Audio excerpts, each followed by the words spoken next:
That is just wild.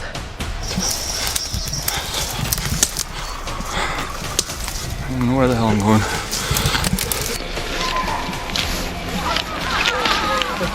I can hear the screams.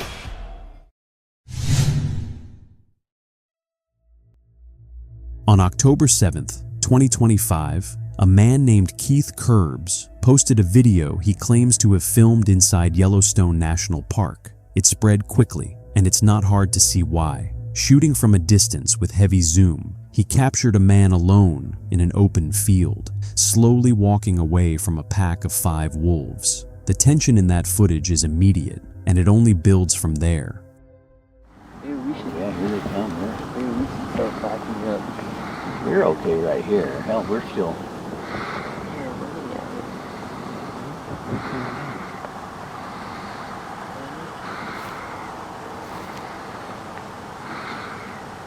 Yeah, go ahead and start running, dude. Look at that one coming down the trail there. Ooh, this could end very badly for that guy. Yeah, you think? No, he's walking right back. Look at it. Wow. At this point in the footage, the man appears to move toward the wolves. That's the moment people started calling him reckless, accusing him of trying to prove something. But the honest answer is, we don't actually know that. Keith didn't provide enough context to understand how this man ended up in that position, and no further details have come out since. There are really only 2 possibilities. Either he deliberately walked toward the pack, which would be an extraordinarily bad decision, or he was hiking a trail and simply came across them without warning. What we do see clearly is the man turning to face the wolves and deploying bear spray in an attempt to push them back. It doesn't appear to work very well. The situation escalates, and he's eventually forced to retreat into a small ravine. Judge, when they have him in court.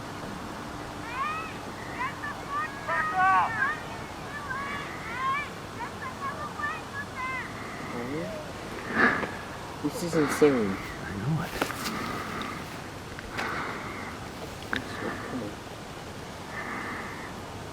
Here comes the reinforcement. He's spraying bear spray. Did he? Yeah. But he's gonna run out of that really quick. Yeah, you will.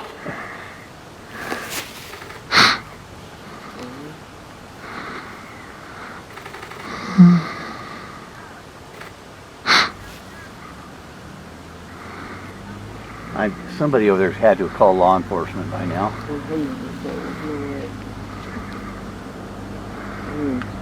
I can't see the guy anymore. I know, I can't either.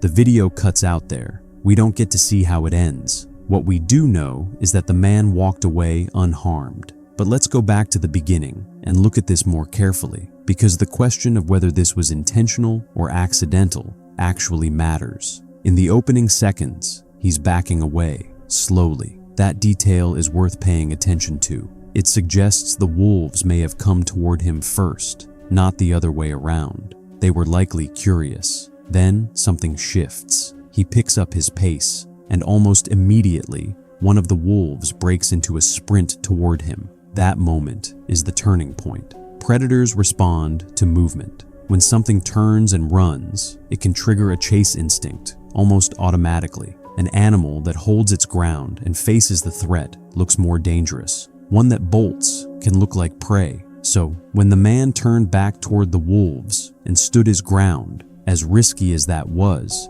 it was arguably the better option available to him in that moment. Even as the people behind the camera were shouting at him to run, he didn't, and he came out of it without a scratch. The National Park Service later located him and issued a citation for approaching wildlife. What remains unclear is whether that citation was tied to something that happened before the camera started rolling, or whether it was based on that brief moment in the footage where he does appear to step toward the pack, because those are 2 very different things. There's a meaningful gap between someone who deliberately walks up to wild wolves and someone who stands their ground when the alternative is turning their back and running. Lost in Wonder is a channel run by a woman with a genuine passion for the outdoors, where she documents her camping adventures in some genuinely unique locations. Her videos are well worth your time, but this particular outing was a different kind of trip. A stealth camping night at a ruin with a local reputation for being haunted and a far cry from her usual outings. I'm actually doing this. I just got dropped off and I'm hiking at the Bruce Trail, which is a long trail here in Ontario that goes from Niagara Falls all the way to the Bruce Peninsula on Georgian Bay. And this is just a very, very small section of it. And it goes through a ruin that is believed to be haunted. And I was reading about the story of William Black. She hiked in and reached the location without much trouble. At first glance, everything looked fine. The spot was striking, and she got the tent set up without issue. Then the light started to fade, and something shifted. A feeling crept in that she couldn't quite place, but it put her on edge immediately. When I was setting up, a couple of times I saw lights in the woods, and one time it looked like it was coming right at me, and I'm like, oh my gosh, I just got busted. I don't know if it's hikers or if it is the park authorities doing rounds. Either way, they didn't come here to the ruins, they just walked through the path. But you know how it is at night, the light just really goes far. It is definitely getting cold. There is a chill. Nobody came near her, and the night carried on. She cooked dinner, took in the sounds of the forest around her, and eventually made her way into the tent to wind down for the night. But I don't know, I have a feeling that more people may come by. It's pretty close to Halloween, and this is a pretty famous haunted ruin, so I think a lot of people will come here at night to see if they get to see the ghost of William Black. Then this happened.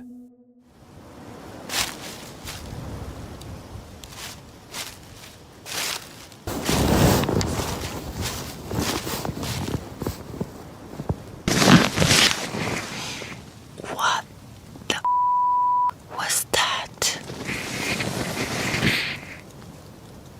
I just heard footsteps. But this time they sounded much closer, not farther in the path.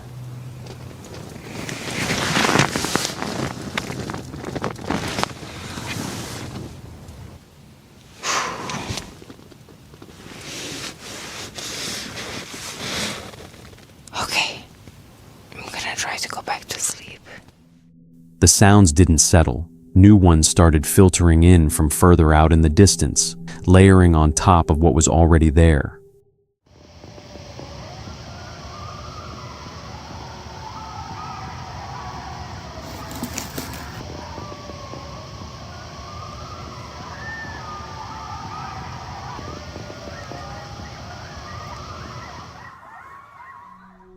She made it through the night without any direct encounter, but those footsteps stayed with her. What had made them? Someone passing nearby, or an animal connected to whatever was moving out in the dark? She stayed inside the tent, not willing to step out and risk coming face to face with whatever was circling the area. Keeping still and staying quiet, she held out and eventually drifted off to sleep. She woke up the next morning without harm, out there alone, particularly for a woman without any means of protection. The situation carried real risk, and the fact that nothing escalated is not something to take lightly. Sorry to interrupt the video, but if you're enjoying it so far, please consider liking and subscribing to the channel. Your support helps us continue creating these unsettling real-world encounters. Now let's get back to the video. In January 2023, Jeff's ordinary night took a turn he wasn't prepared for. It was around 9:15 in the evening when he stepped outside with his dog. the same thing he did every night without a second thought. The temperature had dropped to somewhere between 10 and 15 degrees. Behind his property stretched miles of conservation land, dense forest, marshy ponds, winding river systems, terrain so difficult to move through that most of it had never been properly explored. People had tried, they'd turned back, the ground just swallows you. As Jeff stood in his backyard that night, he heard something come out of that darkness that made him reach for his camera immediately. But of course it stopped as soon as I started.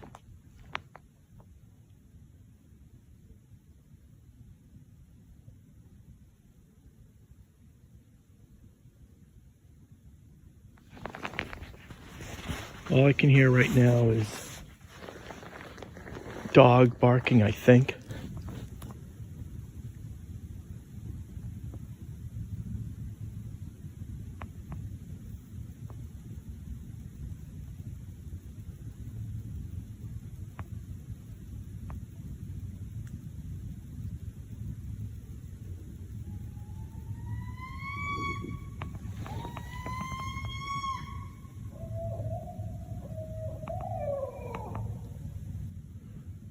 Pretty sure that's a porcupine.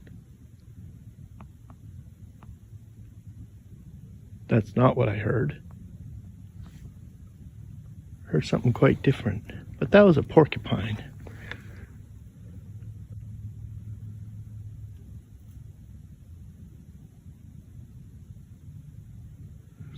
Way off in the distance is dogs still going crazy.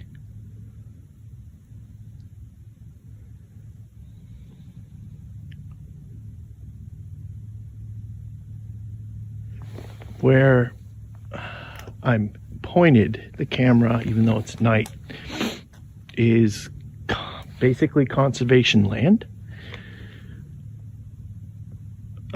There's like a marshy pond river system out there, and all woods for quite a bit. There's some private homes, but really in a direct straight line, it's probably forest for a good chunk. And again, a lot of it's extremely difficult to get into.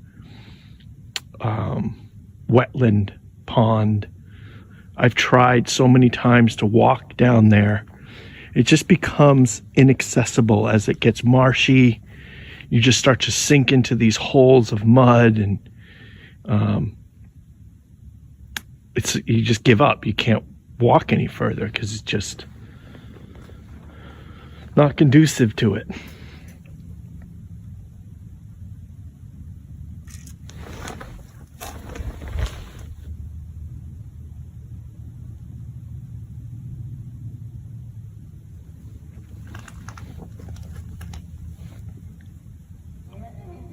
Oh.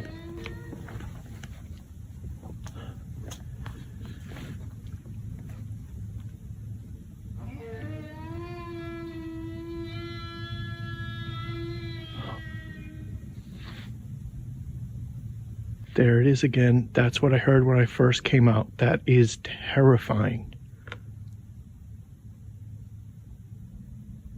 That was either like the biggest, sickest coyote, or I have no idea.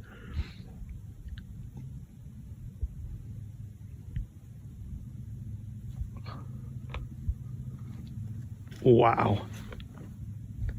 Now I've heard coyotes many times out here, all hours, from lone coyotes doing that long like wolf type call to like a pack of coyotes yelping with a kill. Owls, fisher cats, foxes. I know that they sound crazy. That is totally different. That was deep.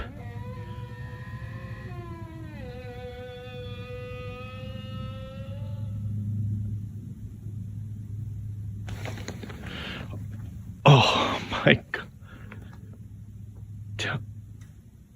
Yeah. Tell me what that is. It's at the 4-minute mark, roughly 450 mark of this video. My motion detector light just turned off, and I've heard that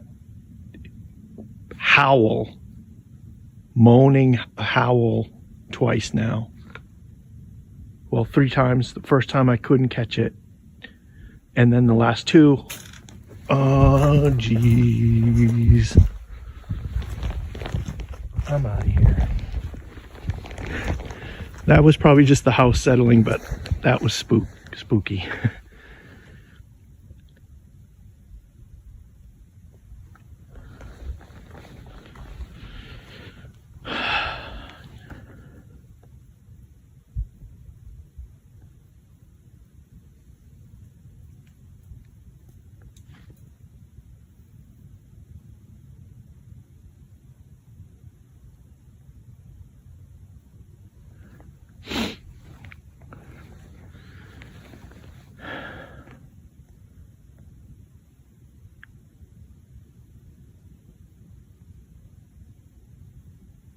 Someone's going to have to tell me what that sound was.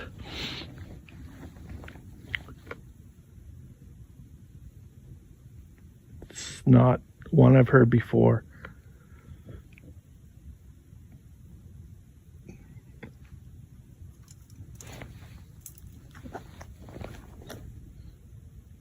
Keep getting spooked by, like, I think ice falling off of trees or something. And so it sounds like something walking. The dogs, I don't know if you could hear the dogs still kind of barking crazy nonstop. I know you could definitely, well, I hope, hear the big howl, because that was loud.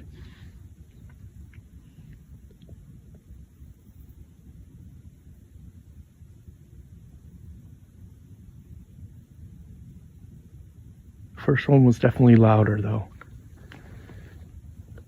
The first one, when I first came out here, before I could even start recording, that was really loud. But I was walking, so it sort of mixed in, and it didn't register with me until the tail end of it. And I'm like, what is that?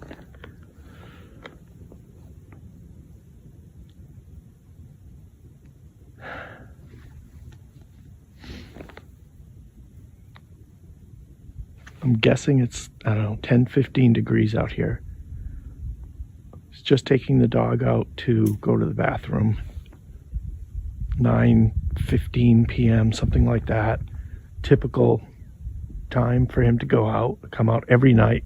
I hear things so often, owls. I've heard coyotes at all crazy hours of the night, but that was different.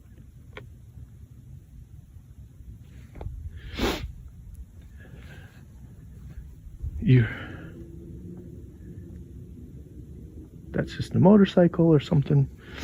The porcupine kind of freaked me out for a second, but I knew right away that was porcupine. So it's not the porcupine, it's that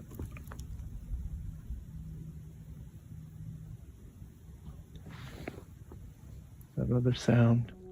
To this day, no one has been able to say with certainty what made those sounds. A few people suggested it could have been a coyote, badly sick, something wrong with it. Others weren't convinced. Jeff himself had spent years living on the edge of that wilderness. He knew coyotes, he knew foxes, fisher cats, owls. He'd heard them all at every hour of the night. This was different, deeper, something that didn't fit anything he could place. And whatever was out there that freezing January night was somewhere inside terrain that most people can't even get into, buried in mud and marsh and darkness, calling out over and over into the cold. That brings us to the end of tonight's video. If you made it this far, thank you. Drop a comment below and tell me which encounter got under your skin the most. I read every single one, If you enjoyed the video, hit that like button. It helps more than you know. And if you're new here, and this is your first time watching, make sure you subscribe so you don't miss what's coming next. There's plenty more where this came from. Stay safe out there, and whatever you do tonight, trust your gut. I'll see you in the next one.